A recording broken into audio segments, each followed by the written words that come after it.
why we want to learn SEO. Number one, learn SEO to be found online. So if you have a blog, since we are focusing right now to the Bloggers Association of the Philippines, kung may blog kayo, use SEO to be found online. Sometimes, meron nga kayong sinulat, pero because it is not available online, wala masyadong nakakabasa.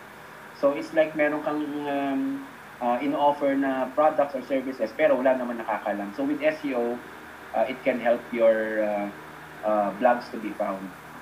Number two, stand from competition. So last Tuesday and Thursday, kahapon yata, last Tuesday and kahapon, we had this SEO free audit. So yung mga na-audit natin ng Tuesday sa kahapon, napansin nila na, wow, maganda pala na ina-analyze mo yung competition mo para ma-outrank mo sila. So one of these days, we can also have this flash SEO audit. So always check your email. Number 3, save money. So sa SEO, hindi mo na kailangan magbayad ng mga PPC, hindi mo na kailangan magbayad ng AdWords, hindi mo na kailangan magbayad ng Facebook ads, and hindi mo na kailangan magbayad ng LinkedIn ads. Dito, once na nag-tap ka na sa sa search engine, kahit na 10 years, 15 years or more, nandiyan ka na. Kasi na-build mo na yung reputation mo, and yung dami ng mga backlinks mo or referring domains is hindi ka na malalagpasan. Just a simple link building na lang, lagi ka pa rin nandun sa top na yun. So, as per study, pag nasa first page ka, yung top 1, 33%, gets almost 30% of organic traffic. Pag nasa top 2 ka, it will be like 20%. Pag nasa top 3, mga 10 to 15% na. So, ang main goal talaga natin is to be top 1, 2, or 3 dun sa keywords na gusto nating mag-rank tayo. So we will discussing keyword research, I think, next week or dun sa keyword research natin. Make money, as I said, SEO is a one lucrative career. Sa mga entry level ng SEO, nag-range ng mga 12,000 to 16,000. Tapos yung mga intermediate, nag-range ng mga 25,000 to 55,000. Tapos pag nasa managerial ka na, mga 5 years or more, 7 years, your income maybe ranges from 60,000, 80,000, until pag directory level, you can earn as to 160,000 to 250,000 pesos per month. So that's why isa rin sa mga pinakagusto ko talagang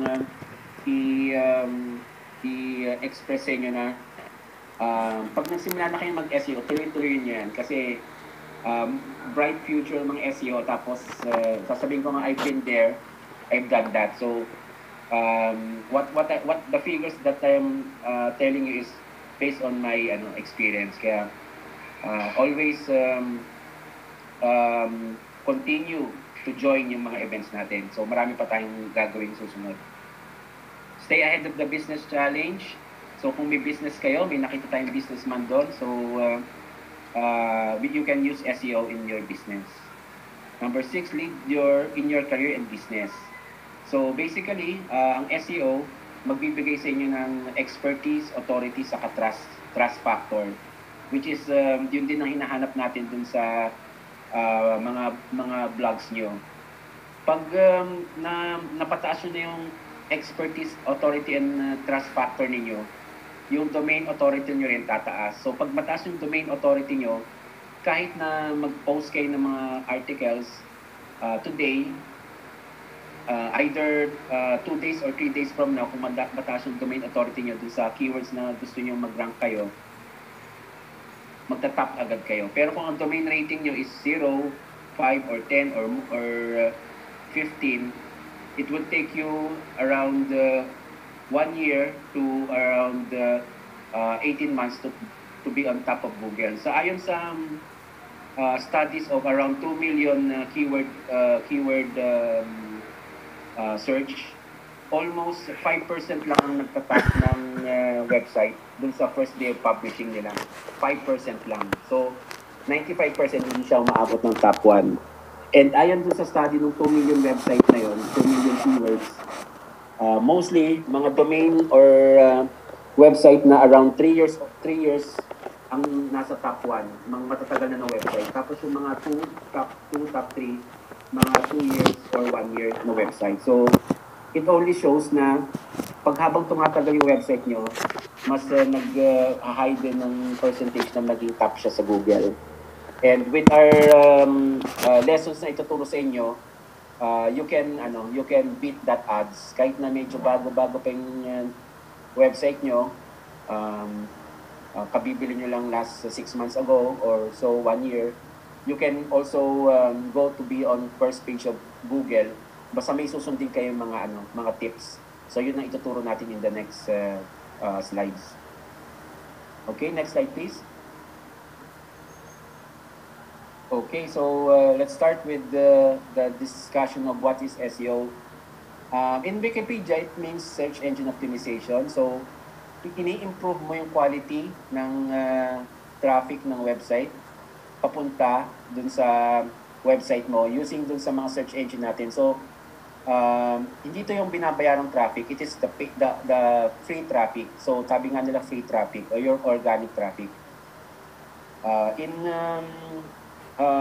SEO, marami kang mga skills na dapat na matutunan. So kaya nga as far as I can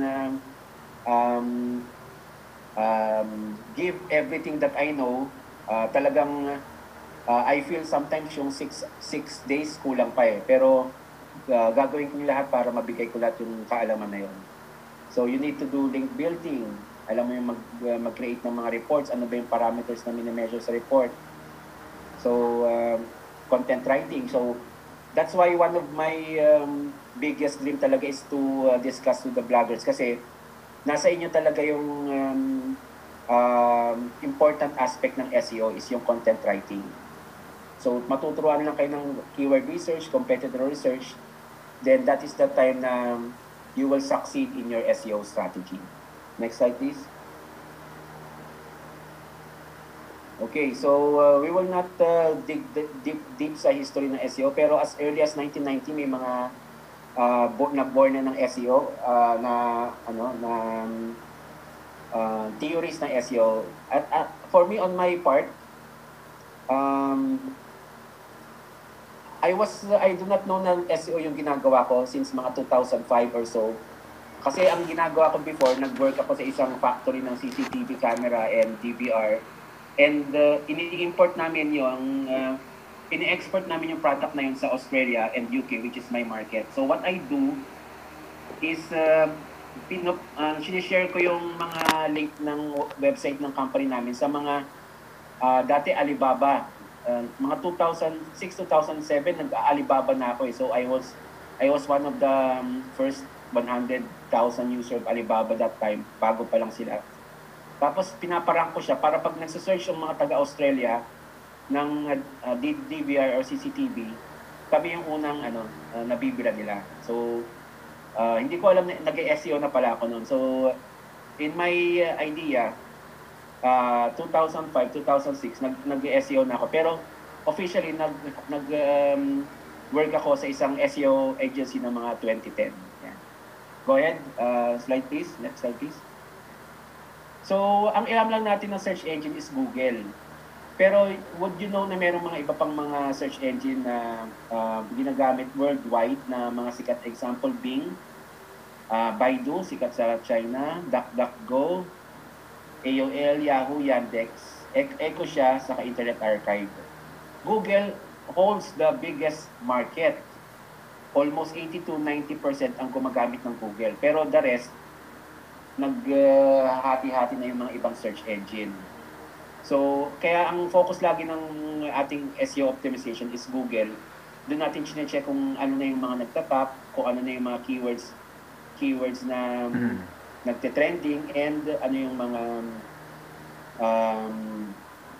competitors natin sa page 1, kung ano yung keywords na hinahanap natin. So, that's why I give free SEO audit kasi for me, kung malaman nyo kung ano yung mga dapat nyong malaman na parameters, that is the time na you can create your SEO strategy. So, message me sometime para we can do that in our offline activities. Next slide, please. So, in a nutshell, ang SEO is parang library. So, imagine merong librarian ka, tapos yung mga libro sa library mo, nilalagyan mo siya sa iba't ibang section. May section ng Filipiniana, may section ng science, may section ng mathematics, may section ng mga English. So, ganun din ang pinaka bottom line ng SEO. Magsisimula siya sa parang someone makes a search, then search engines and crawlers which follows that links to your web page. Then evaluate niya kung anong mga keywords ang nilalaman ng website mo. So, kung ang website mo is nababasa ni Google Spider na, uy, ang mga keywords niya maraming nakalagay na hotel, mga vacation, beach, restaurant. So parang malalaman ni Google Spider na ang niche nito is travel. Tapos sa ibang ibang website, nakita niya yung mga cars, wheels, racing,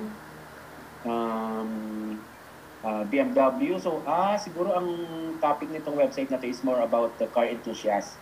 So think of that scenario kung paano kayo mag-create ng mga articles nyo and how you format your blog. Kasi for Google, they want to know kung saan kayo i-categorize or in that note, paano niya ilalagay kung anong index ka, kung anong seed keywords ka i-align. So as you create your next blog or article, isipin mo kung saan niya i-align na keyword, seed keyword yung article mo. That is the time na nalalaman mo na pwede kang mag-rank sa keywords na ganon. So without doing that, hindi mo isinaalang-alang yung SEO strategy mo in writing your blog, then I think you don't have the chance to maximize your traffic and to be number one in your niche. Kasi ang specific principle ni Google in their ranking is EAT, EAT, expertise, authoritative, saka trust. So yun ang laging isipin nyo sa pag-create nyo ng mga next articles nyo. Sige, next slide please. So, sa SEO crawl, meron siyang average na URL crawl on your site before leaving. So, yung crawl budget optimization is very important. In a nutshell, kung may mga pages ka na gusto mong i-block ng Google crawlers, you can do that using robot.txt. And we will discuss more of that later. Pero ang point lang nito, make sure na para ma-maximize mo yung crawl site ni Google, ayusin mo yung structure ng mga pages mo in the sense na hindi masasayang yung kanyang crawl budget. So we will understand this more as we go by. Sige, next slide please. Okay. So in the next slides, medyo magiging technical na tayo. We will discussing more about mga HTTP, HTML, mga meta keywords, meta tags. So brace yourself. Medyo magiging technical tayo in the next sense. But this will be very important in your on-page optimization. In SEO kasi maraming categories ka na dapat na intindi, pwedeng off-page, pwedeng on-page. And dun sa on-page, more on the mga technical aspect. Pero don't be afraid. Kasi kung wala naman kayong idea sa mga technical na yon, your web developer or your webmaster can help you. So if kayo lang yung gumawa ng sarili nyong websites or yung blog, you can search how it's step by step sa YouTube, or you can simply approach me if you have more of that questions. So robot.txt is our files are located in the root directory.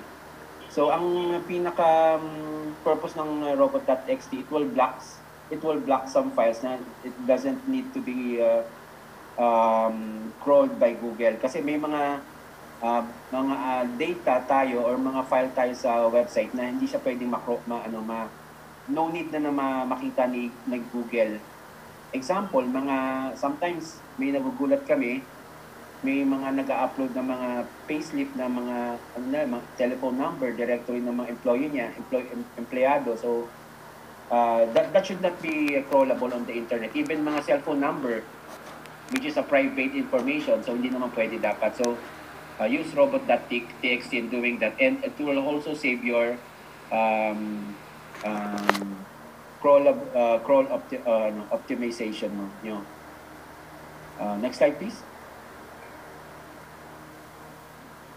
Okay, so may tinatawag na white hat saka black hat. Kasi iba may harang. Yung sa akin nga, ang dami. I-mute po yun. May harang siya, di ba? Ang dami. Pero sa may office sa baba kasi di ba may... Eh, ba't di mo nga sa kwarto mo, Ning, di ba? Ayan. Okay, so let's continue. So yung white hat SEO is refers to any practice that improves the search engine, na hindi siya nagiging bad practice para kay Google.